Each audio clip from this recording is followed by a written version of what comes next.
펀더멘탈 일단 제껴두고 내러티브가 굉장히 시장을 많이 이끌어요. 그 내러티브 핵심이 이제 민코인이죠. 비트코인 도미넌스가 이제 빠집니다. 빠지면 이 도미넌스 빠진 게 비트코인의 자금이 이제 그때부터 이제 알트코인으로 흘러가는 거거든요.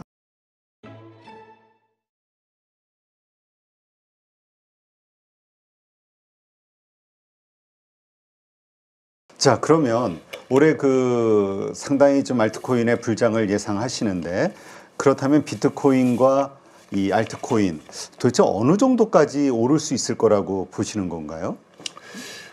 좀 뭐 저는 좀 보수적으로 보는 입장인데, 보수적으로 봤을 때 뭐 비트코인 같은 경우는 뭐 올 연말에 진짜 잘 간다면 한 뭐 20만 불까지도 가능성은 2억 있고요.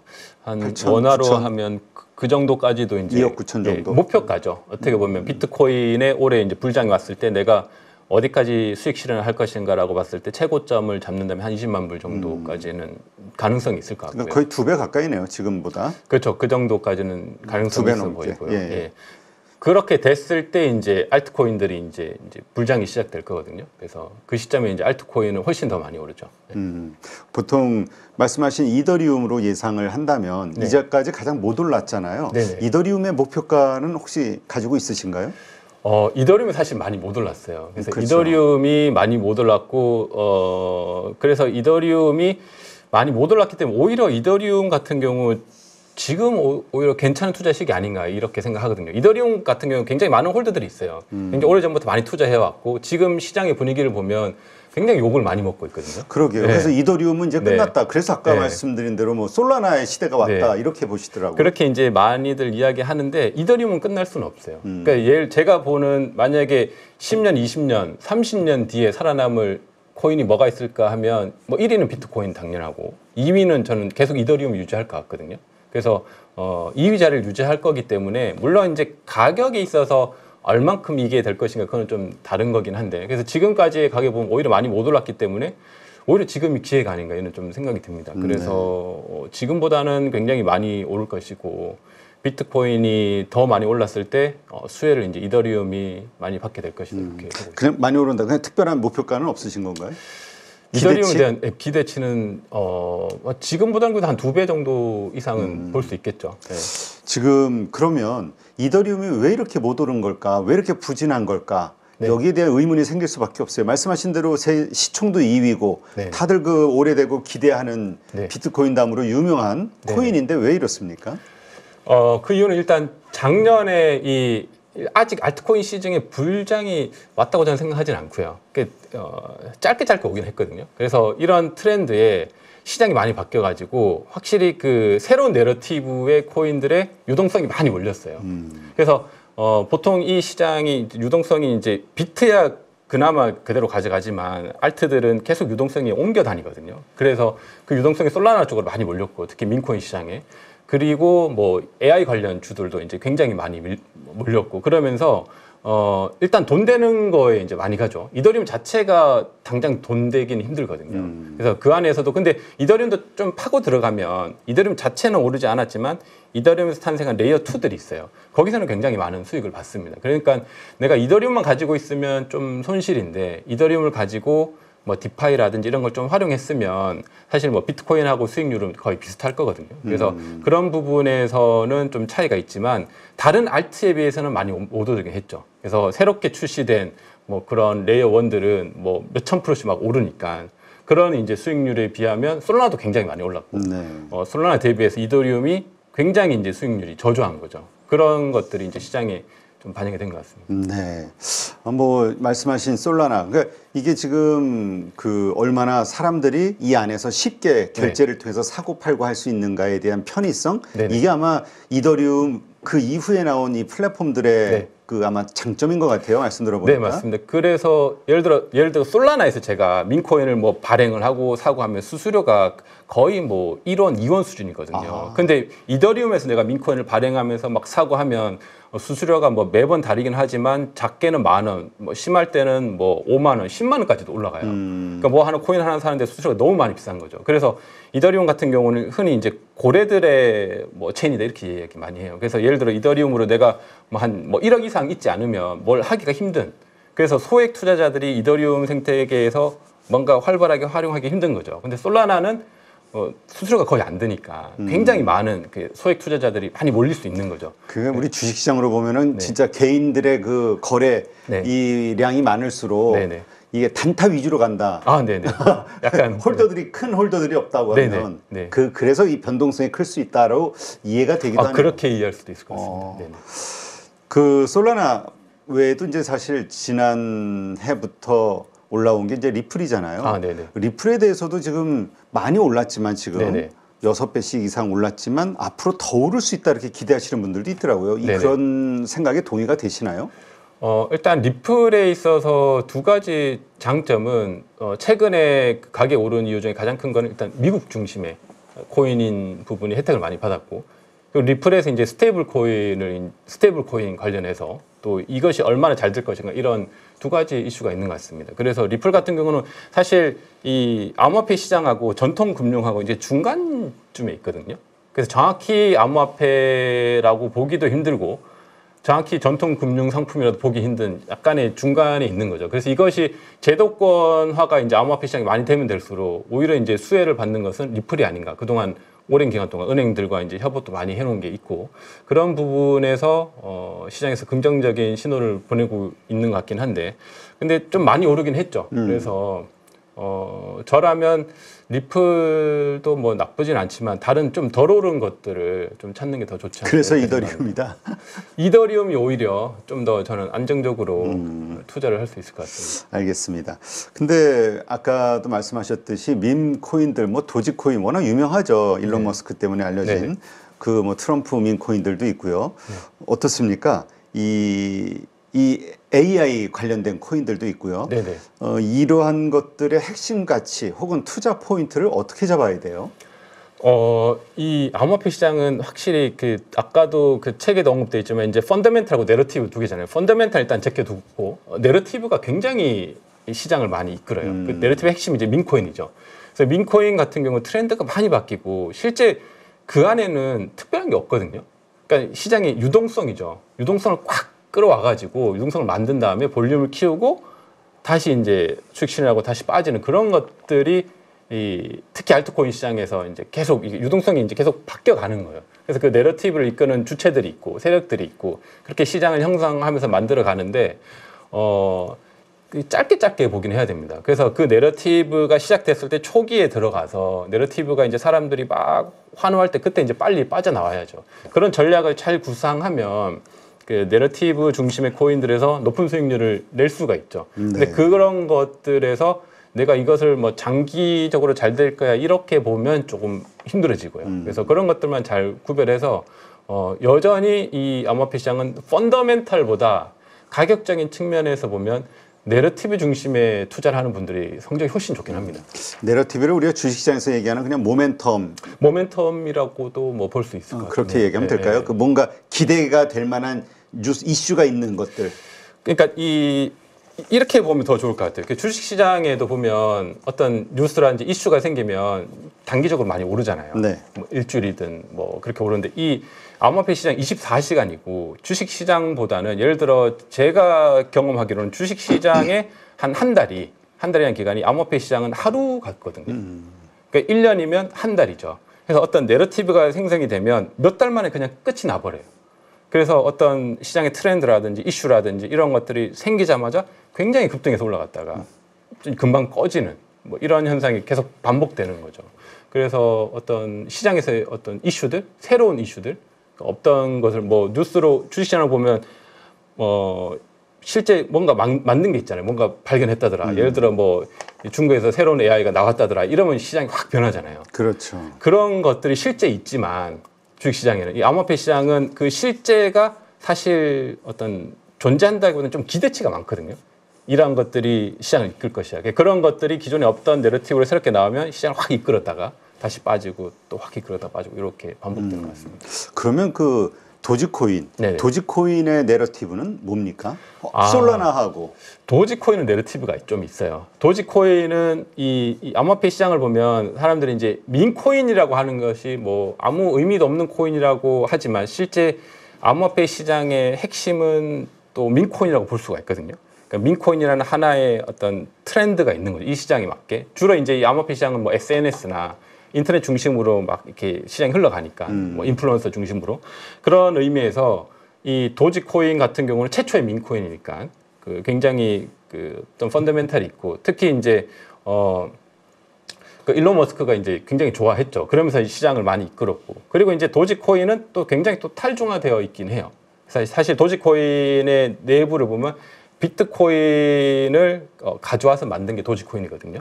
그래서 그런 부분에서 의미가 있고 이 민코인의 아버지 같은 그런 역할을 계속 하는 거죠. 그래서 시가총액에서 계속 상위에 있잖아요. 뒤로 안 꺼지고. 그렇죠. 그런 의미에서 좀 의미가 있고 기존 주식 투자자들도 특히 뭐 테슬라 같은 걸 투자하는 이런 굉장히 오래 롱텀으로 투자하신 이런 분들 중에 도지코인을 롱텀으로 투자하는 분들도 꽤 있어요. 그래서 그런 어떤 큰 세력들이 이제 좀 받쳐주고 있는 그런 코인 중에 하나라고 봐야죠. 솔라나는? 솔라나 같은 경우는 이제 시장에서 그 메인스트림으로 완전히 올라온 것 같아요.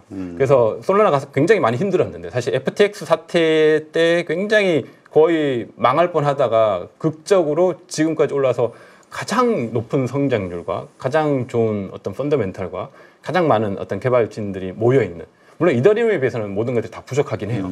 그렇지만 이제 이더리움하고 다른 레이어 원들하고 봤을 때는 그 솔라나만큼 그래도 이 시장에서 암호화폐 시장에서 가장 어떤 암호화폐 트렌드를 이끌고 있는 그런 코인은 없죠. 그래서 솔라나도 펀더멘털적으로 굉장히 훌륭하고 여기서는 앞으로도 어떤 혁신이라든지 새로운 신기술이라든지 그런 것들이 계속 탄생이 될 겁니다. 그러니까 이더리움은 좀 늦고 좀 뭐라고 할까요? 좀 오래됐다고 보면 솔라나에서는 계속 신기술이라든지 새로운 트렌드를 이끌어낼 잠재력이 많이 있어요. 그렇다면 이더리움과 솔라나 이게 둘은 어쨌든 경쟁 시스템인데 이 중에 하나가 죽고 하나가 사는 게 아니라 둘 다 각자의 특징을 가지고 둘 다 살아날 것이다로 이해를 해야 될까요? 네, 맞습니다. 그리고 그 가운데서의 어떤 수익률이라든가 이런 것을 봤을 때에는 이더리움이 더 나은 건가요? 솔라나가 더 기대가 되나요? 수익률 같은 경우는 조금 다르죠. 그래서 수익률이 이 알트코인 같은 경우는 예를 들어 이더가 만약에 10% 빠지면 심하게 빠질 때 뭐 솔라는 한 15% 정도 더 빠질 수가 있거든요.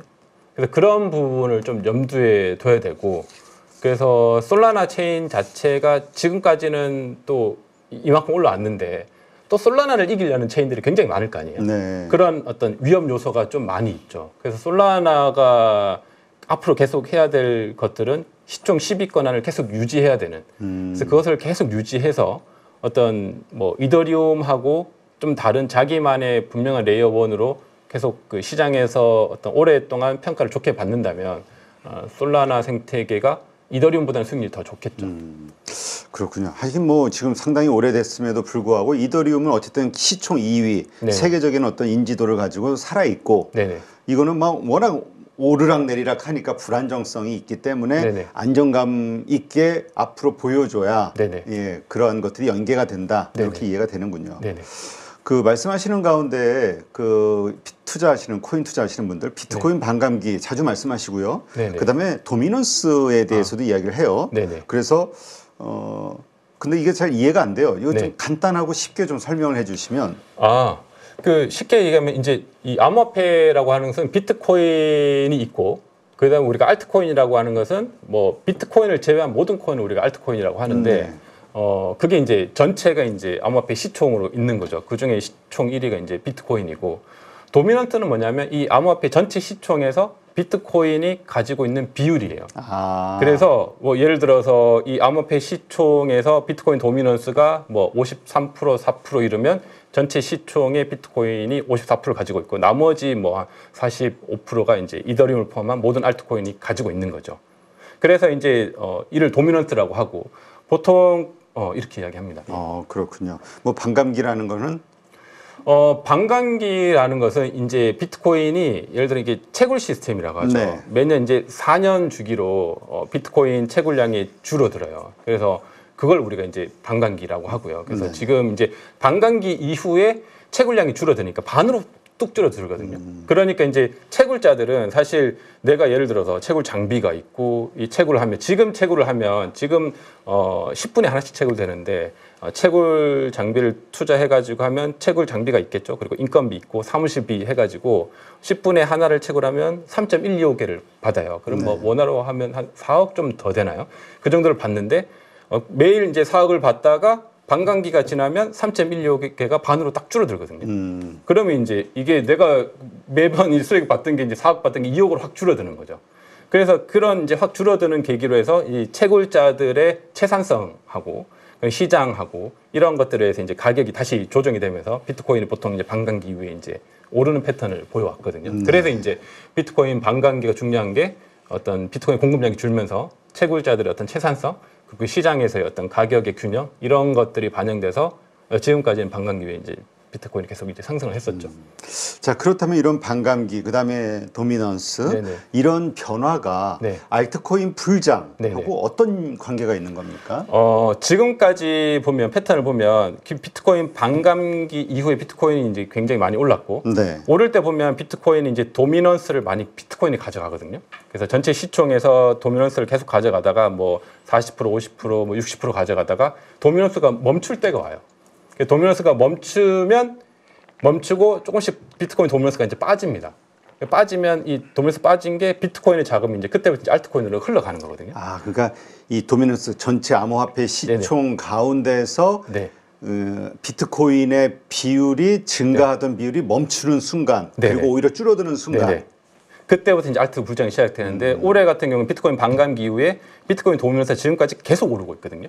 계속 올랐고 지금도 오르고 있고. 그러니까 비트코인만 계속 가고 있는 거죠. 물론 이제 중간중간 알트들도 같이 따라가긴 하지만 그래서 이 도미넌스가 시간이 지나면 멈출 겁니다. 멈추고 조금씩 빠지기 시작하면서 비트코인은 뭐 그 가격에서 뭐 횡보를 하거나 조금 조정받거나 이럴 때 그 비트의 자금들이 이제 알트로 넘어올 때 그때가 이제 알트코인 이제 불장이죠.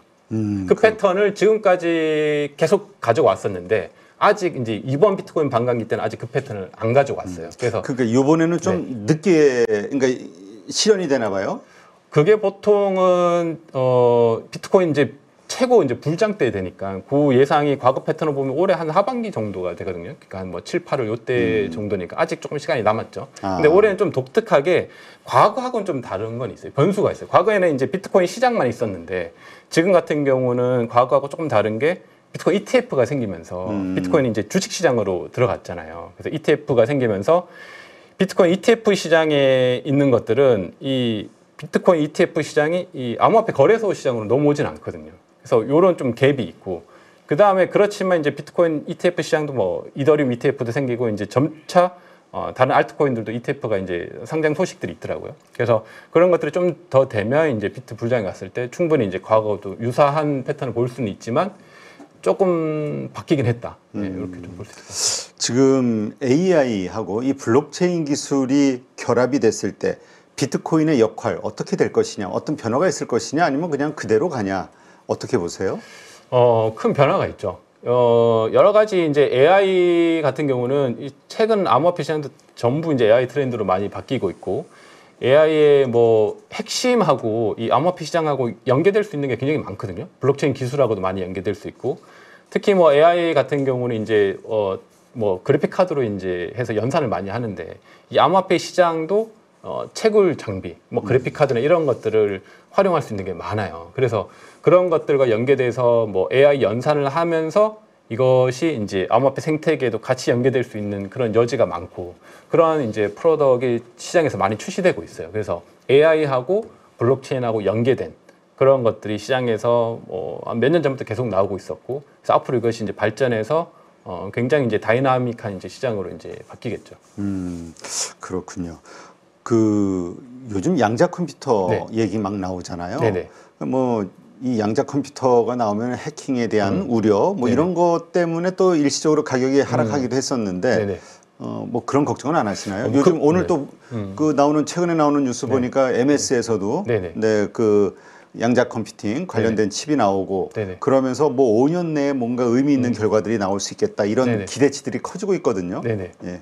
양자 컴퓨팅은 사실 뭐 걱정할 이유는 없고요. 그게 나오면 이제 현재 있는 비트코인 시스템을 공격은 가능해요. 공격은 가능한데 문제는 비트코인 시스템이라는 게 멈춰 있지는 않고 얘가 업그레이드가 가능하거든요. 기술자들에 의해서. 비트코인 코어 개발진들도 있고 모든 이제 뭐 이더리움부터 모든 이제 암호화에 있어서 그 양자 컴퓨터가 발전됨에 따라서 그것을 막는 기술들도 이미 많이 나와 있어요. 그런 것들로 점차적으로 이제 업그레이드를 하게 될 거고요. 양자 컴퓨터에 이제 가장 그래도 뭐 공격되는 거 아니야 이렇게 두려워하시는 분들은 사실 양자 컴퓨터가 출시되면 제일 지금 금융권들도 다 무너지거든요. 그래서 블록체인이 뚫릴 정도면 다른 건 오죽하겠냐. 금융권도 다 뚫리고 뭐 마음만 먹으면 핵미사일도 뭐 날릴 수 있고 쿠팡도 다 뚫리고 그런 거기 때문에 그게 이제 같이 이제 발전하는 거죠. 그게 발전되기 전에 이미 보안 기술도 같이 발전하면서 기술을 이제 바꿔가는 거죠. 그렇게 해서 크게 걱정할 이유는 없습니다. 네, 알겠습니다.